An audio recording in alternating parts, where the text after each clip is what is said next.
I'm Randy Walters, and this is Coal-Fed Families. And with me this evening, well, I should say it may not be evening when you watch it, but hey. With me on this newscast is my buddy Mike Combs. Mike is a blaster who works for ICG, and he's one of those guys that you might classify as a coal miner. And that's why we've got him on, because Mike is a person who has just started in this area of eastern Kentucky, the East Kentucky Tea Party. Mike, welcome to the program. Thank you. All right, you're going to have to speak up now because they're not going to hear you with that low tone of voice. Mike doesn't talk very loud. But what possessed you to get into this, to the Tea Party? Watch the news. You know, every evening when you come home, turn the newscast on, you'd see something negative about the working people on every newscast. You know, it'd always be either it's going to raise taxes or something about your health insurance or about bailing out banks, just something that that you know that the taxpayer's going to wind up paying more in the future. Right. Whatever Well, you're right. It does seem that every time you turn on the newscast, there's always something negative, and it's not just the taxes. For instance, in the oil spill in the Gulf now, the president said that and is calling for this ban on offshore drilling. In the town of Lafayette, Louisiana, just last week, 2,400 people. Lafayette's not a big place. 2,400 people lost their jobs because of the ban on offshore deep water drilling. In the coal industry, the fight has been a little more quiet than the oil industry thing has, because we haven't had a major coal environmental disaster. You know, if a barge of coal had turned over in the Gulf, it would have just disappeared and gone to the bottom. Had been into that. But they have the oil spill in the Gulf, and it drew national attention, and worldwide attention, I'm sure. But the national attention on that brought about the ban on deep water drilling. And the deep water drilling thing is, in Louisiana alone, that ban is expected to put 20,000 people out of work. 20,000.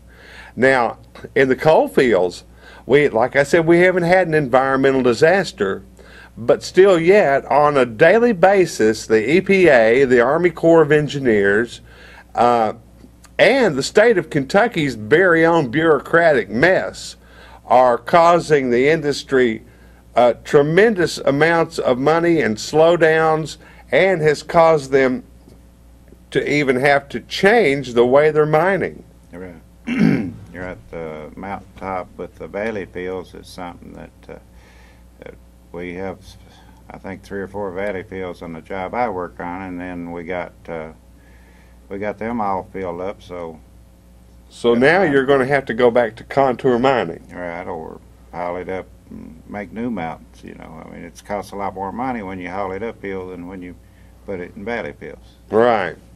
And their big crime, big tears are coming. Alligator tears are coming over the water quality, and anybody that's in the business knows that the water that comes off of the strip jobs is better water than what they are reporting it to be. And the reason being is because when they do the measurements on water conductivity, say coming from a sewage plant, they do it downstream. Mm-hmm. The mining industry is being held to a tighter standard than any of the other industries that release water, in that at the mining industry, the water has to be measured at the point of discharge, not downstream when it's had time to dilute, right, like it does at the sewage plants, where they measure that stuff and say it's just fine because they measure it downstream. But I would dare say that if you went to the point of discharge, you would find something entirely different. That's exactly right. And all of this comes back to, if you're working anywhere that has anything to do in the environment, then the government's down on you. All right. And the taxes for people that are working are going up. They're going up. And the health care thing is going to push the taxes up. So Mike decided that we needed to get a Tea Party group started in eastern Kentucky. And we're hoping that this will be a giant, very successful Tea Party organization, because it's the first in eastern Kentucky. And you got a lot of help from, I think, from Dr. Simon, Dr. Frank Simon on this, didn't you? Yeah, he helped me a lot on how to get the website going and everything. But I'm going to put out a lot of information, flyers out, put a lot more stuff on my website. And I've just started with the Tea Party, so I think it'll do well with people around here once they get to learn what it's about. You know, a lot of people don't even know what the Tea Party's about. Right. And, of course, the idea of the Tea Party, the TEA, stands for Taxed Enough Already. And if you think that you've been taxed enough already, and if you think, and if you got any clues or thinking that it's going to go down anytime soon, you got another thing coming. It's only going higher, because our politicians, the ignorant ones in Washington and in Frankfurt, think that they have money to just throw away, and they don't care where it comes from. And the bottom line is it comes out of your pocket, out of my pocket, out of Mike's pocket. And at the same time, they're attacking Mike for his job. Right. A lot of times, they want you to feel guilty because of mining coal, and we do create a lot of energy for this company that's cheap and makes this country what it is today. If you take away coal, what else have you got to make cheap energy? Nuclear? I don't know. Well, the trouble with that is we don't have them yet. Yeah. And you're looking at 10, 15 years at least to get a plant going. We do have the coal. It is being used to produce cheap energy for the United States and help people. If you want to change it in the middle of the stream and make that coal so expensive that people can't afford it, then a lot of people are going to suffer. All right. And the tax dollars generated by coal create a whole lot more than just jobs, because coal provides severance tax for the state of Kentucky, which they take most of it and don't send it back to the counties that produced it. Our counties only get like 23% back of the coal severance tax they sent in to Frankfurt. But the state is not taking an active role in helping the coal industry.